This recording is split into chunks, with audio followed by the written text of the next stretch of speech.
हमारा दूसरा सवाल है कि साधक को व्रत करना चाहिए या नहीं। अगर आप चाहते हो कि आपके जीवन की दरिद्रता आपके जीवन से समाप्त हो जाए तो आपको नवरात्रि का व्रत करना चाहिए। ये जो नवरात्रि के व्रत हैं बड़े ही सुंदर हैं। भगवती जगदम्बा की पूजा, हवन और ब्राह्मण भोजन कराना चाहिए। व्रत के सर्वदा पालन करने से ज्ञान और मोक्ष तथा सुलभ हो जाते हैं, सुख और संतान की प्राप्ति होती है तथा शत्रु के पैर भी नहीं टिकते जो माता रानी के नवरात्रों का व्रत करते हैं।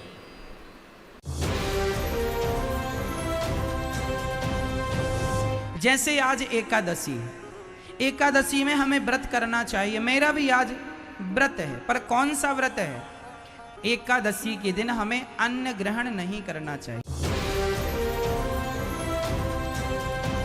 तो इस तरह से हमें समझना चाहिए कि हम अगर व्रत करें तो इसमें एक इमोशनल एस्पेक्ट भी है, और साथ में भगवान कहते हैं जो व्रत रखते हैं उनके हृदय में कृष्ण प्रेम बढ़ता है, उनके शरीर का शुद्धि होती है, उनके अहंकार का नाश हो जाता है। इतने फायदे।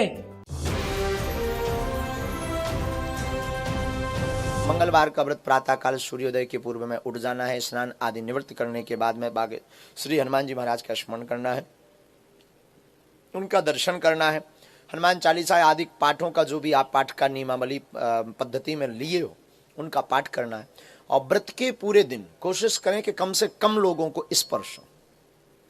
और व्रत के पूरे दिन नाखून, नखशिख यानी बाल, नाखून, छौर कर्म नहीं करना, न काटना है। छठे अध्याय के 16वें श्लोक में फिर ये भी कहा कि अर्जुन यह योग न तो बहुत खाने वाले का और न बिल्कुल न खाने वाले का। बहुत खाना तो यूँ है पेट डडी पक्का खा ले अंगड़ाई टूटे, भक्ति हो को ना। और बिल्कुल न खाना, व्रत रखना। व्रत रखना भी गीता में मना है, और ये व्रत रखवाओ एकादशी का, ये कहाँ से लाए? और न बहुत सहन करने वाले, सोने वाले का, और न अधिक जागने वाले का सिद्ध होता है। यानी 16वें में तो ये भी कंसेप्ट क्लियर कर दिया है कि व्रत रखना भी व्यर्थ है, और ये एकादशी का व्रत तो बहुत महत्वपूर्ण कर बताते हैं। तो ये लोक वेद है, दंत कथा है, इनकी वेद शास्त्र विधि रहित ज्ञान है, उसके करने से कुछ भी लाभ नहीं होगा। गीता जी अध्याय नंबर 16 के श्लोक नंबर 23 के अनुसार।